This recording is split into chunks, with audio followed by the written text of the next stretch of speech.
Hello, Lionhearts, it's your old pal Jordan the Lion. How are you all doing today? I hope you said well. I'm doing well. Today we're going to do another one of our Celebrity Homes Tour of Beverly Hills. I've posted a couple of these recently and people seem to love them, so why not continue on?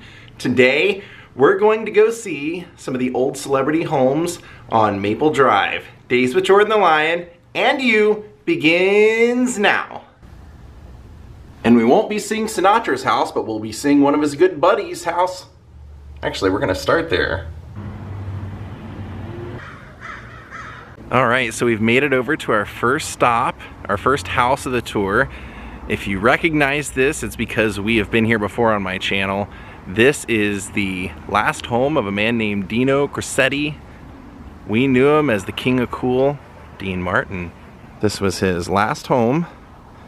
And Dean's got a pretty remarkable career because he, as a young man, was a bootlegger, born in Steubenville, Ohio.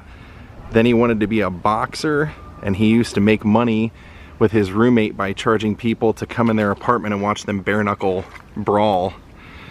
He eventually gave up being a boxer to become a singer and adopted the name Dino Martini. And apparently it was, from what I recall, it was actually Lou Costello who was the one that saw Dean performing and said, "You need to have a nose job," and helped pay for his nose job. Dean ended up going off to have an amazing career as a lounge performer, and then he became part of the Martin and Lewis act with Jerry Lewis, which was one of the biggest acts in the world, actually, at the time. He was the straight man and walked away while they were in their prime. He just got tired of it. I remember hearing his wife say that when they called it quits their last performance, she had heard that Jerry Lewis went to a bar and cried with his friends, but Dean just came home to her in a motel, or like a hotel, and she said, "We just watched a movie," and he didn't even mention the performance at all. He moved on to be part of the Rat Pack. He had those memorable Dean Martin roasts that were just amazing. Everyone would come out and roast each other under pretty much him being the main person that everyone was roasting. Those were so good with Foster Brooks and Don Rickles, Milton Berle, Lucy. Pretty great time to watch all those. And they always looked super drunk when you could do that back in the day. Then he went on to have a successful career in Vegas, performing, you know, up until last couple of years of his life. Everyone that I've ever talked to that's ever met Dean in person said he was just a really nice guy. Really exactly what you would expect. But, you know, he just drank a lot in his life. You know, with Dean, it's actually saying a lot for him to walk away with the act with Jerry Lewis, because that's, you know, when you're in a comedic duo that's in their prime, making a lot of money, making movies, selling out everywhere that you perform, it says a lot that he had enough faith in himself to walk away and was just as successful beyond that. So now we're heading a block up the road from the 500 block to now the 600 block, and we're going to one of the most famous early director-producers of all time, Hal Roach's house. Alright, so the next house that we're checking out is right over here. Even though it looks like it could be very modern, and it is up for sale right now. It was built in 1929. This was Hal Roach's house. Let's get out of the shade here so we can see a little bit. And it was created by a famous Cuban decorator named Waldo Fernandez. So Hal Roach had quite a history. He was probably the biggest rival at the time for Mack Sennett Studios. And Hal Roach was responsible for the Charlie Chase movies, Harry Langdon movies, Thelma Todd, Zazu Pitts, Laurel and Hardy. Now, what's interesting about him is he ran a studio kind of in an infamous way now that people, you know, said was very unfair, because what he would do with the Our Gang kids, he just kind of used them while they were young and then spit them out. They all had a very short career, and I'm sorry with the shadows and stuff, it's hard to see a lot of the house, but a lot of these kids would be in movies for a couple of years and then they'd never work again, and they'd go down a really dark road. Their parents would end up keeping their money. And he was also pretty unfair to Laurel and Hardy. History has kind of painted the picture that he would always make sure that Oliver and Stan had contracts that were not renewable at the same time. They would always overlap by like a year and a half. And he realized that as long as he could do that, that he would always be able to control them. So at one point, you know, Stan basically was the comedic genius of the group. He would create the bits, write most of the bits. Hal would produce the movies, but Ollie was just kind of down for whatever Stan wanted to do. And Ollie just wanted to film his parts and go play golf. And Stanley was really the creative genius, so when it came time for his contract, he really wanted a fair salary. And Hal didn't want to give it to him, knowing that he had him over a barrel. So Stanley decided to not sign his contract and try to wait it out. And the studio, Hal Roach, decided to try and force Oliver into making movies with someone else because he was still under contract. So that created a little bit of tension for Laurel and Hardy, because Stanley was very upset that Oliver wasn't more loyal to him, but he was under contract. He didn't really have much of a choice. And so eventually they would end up coming together when Oliver's contract was up for renewal, and they bonded together and didn't allow Hal Roach to separate them. But this was Hal Roach's house. I mean, if you think about all the Our Gang, and that is also known as Little Rascals, so you have to give them a lot of credit for Laurel and Hardy and the Little Rascals and all that stuff. Charlie Chase, Harry Langdon. Pretty amazing career. Pretty beautiful house too. I read online that the inside is one of those wow factor houses. As soon as you walk in, the way that Waldo Fernandez designed it and everything really is supposedly pretty breathtaking. So if you're in the market to buy a house, that one's for sale. And they tout the interesting landscaping. This, I don't know what you would actually call this type of grass or what this is, but it is pretty beautiful. And this one next to it doesn't have anyone famous affiliated with it, but it does have a Z on the gate, so who knows what that could be. But they're completely renovating the inside of it right now. You can see they've completely gutted it.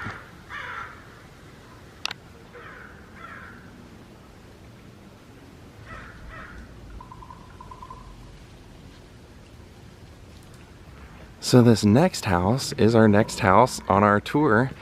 This was, and it's a really beautiful house. Sadly, someone who passed away not too awful long ago, and we did go vlog her grave almost within the day that they put her headstone out. This was Valerie Harper's house. The great Val Harper. Rhoda Morgenstern. We can get a good view from over here. But yeah, she got her start as a dancer and then ended up doing Broadway and doing plays, and a famous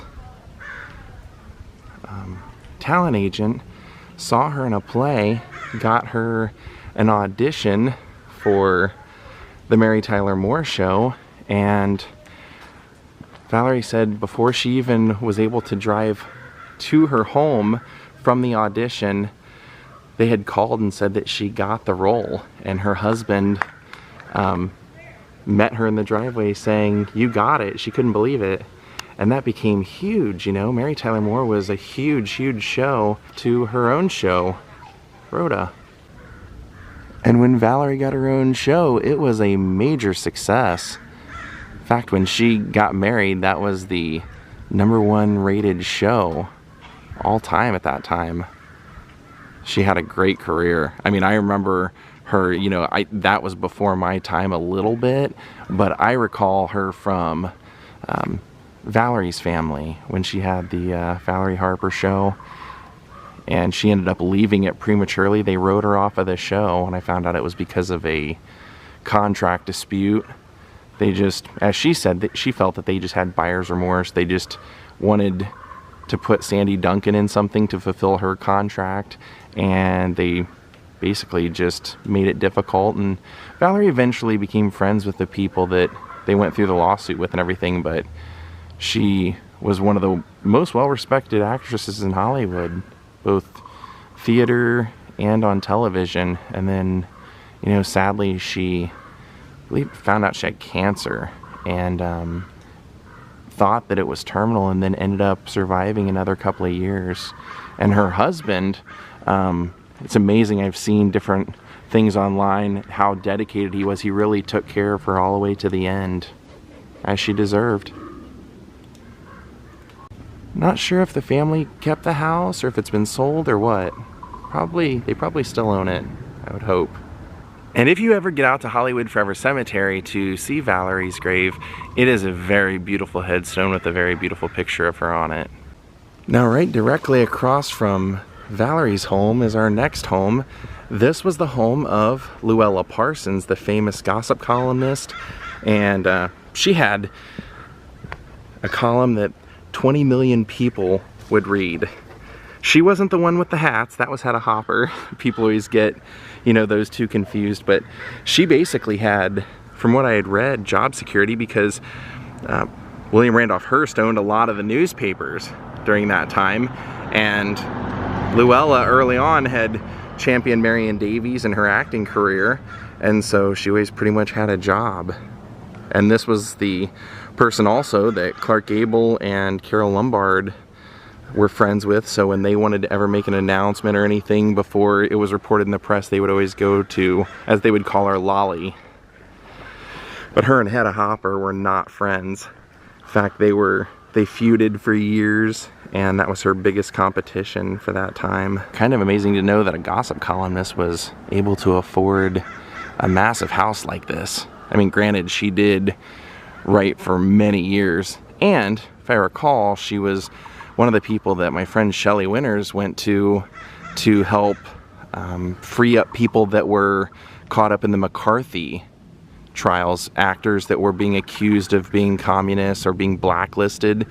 She knew of one, John Garfield, who that was happening to, who was a friend of hers, and he had recently had a divorce and was really sad, and almost in her mind, what she told me when she was alive was that she thought he was suicidal. So she got a hold of Luella Parsons and got her help in kind of getting those accusations to go away. All right, we're gonna head up the road to our next house. So this house belonged to someone I wasn't quite as familiar with, other than knowing him as Bat Masterson and from the War of the Worlds. This was Gene Barry's house. I was surprised to find out that he chose his professional name Barry from John Barrymore. He was a John Barrymore fan. But yeah, he was known for playing Frank Addison in The Atomic City, and he was in the War of the Worlds playing Dr. Clayton Forrester. So he'll always go down in history as a science fiction icon, and as well, like I said, he was Bat Masterson. Now our next house, I'm not sure if the person attached to it still lives there or not, but I did run into them about 10 years ago in this very neighborhood. And I'm kind of excited to see the next house because this person kind of epitomizes star in my mind as like a rock star, you know, just superstar. As I'm walking to our next house, I'm kind of stupefied by this. What is that, a dinosaur egg? What is that supposed to be? Is that piece of art? Looks like a dinosaur egg. Now, I don't know if she still lives here, like I said, but this is one of the most famous voices of all time. Sang Baby Love, Ain't No Mountain High Enough, Endless Love. This was the home of, or maybe still is, Diana Ross. It's kind of covered up, but you can kind of see it from the side.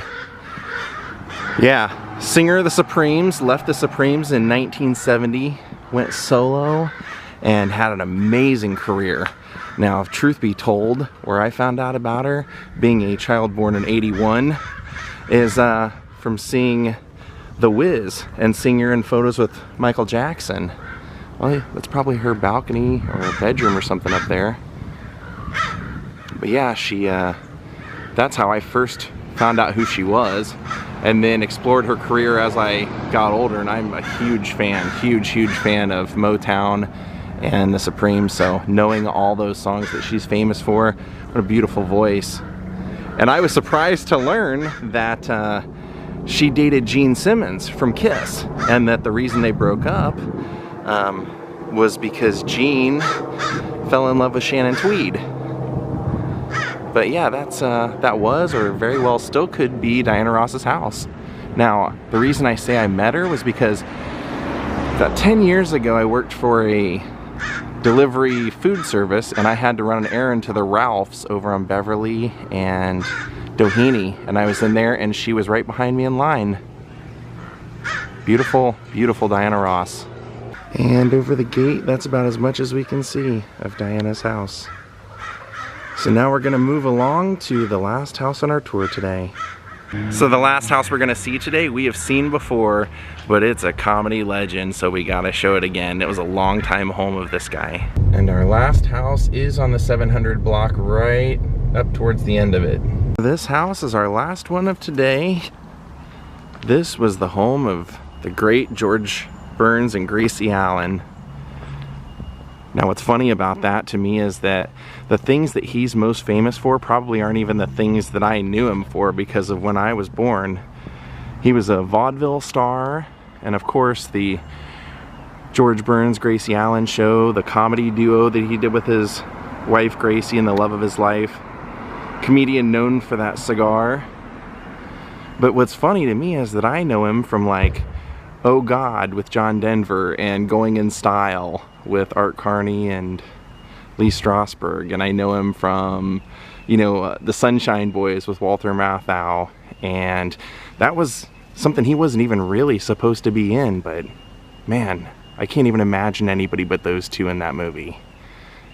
Actually, he was supposed to be in it, but Walter Matthau was supposed to be played by George's best friend, Jack Benny, and that wasn't able to happen. But originally born Nathan Birnbaum, long time home of George Burns. Really can't go wrong with his movies. I even liked Just You and Me, Kid, and Oh God, You Devil, all those. Such a great guy. And a friend of mine said that, you know, back in the day, if you came here and wanted his autograph, he had no problem. George had no problem giving you his autograph.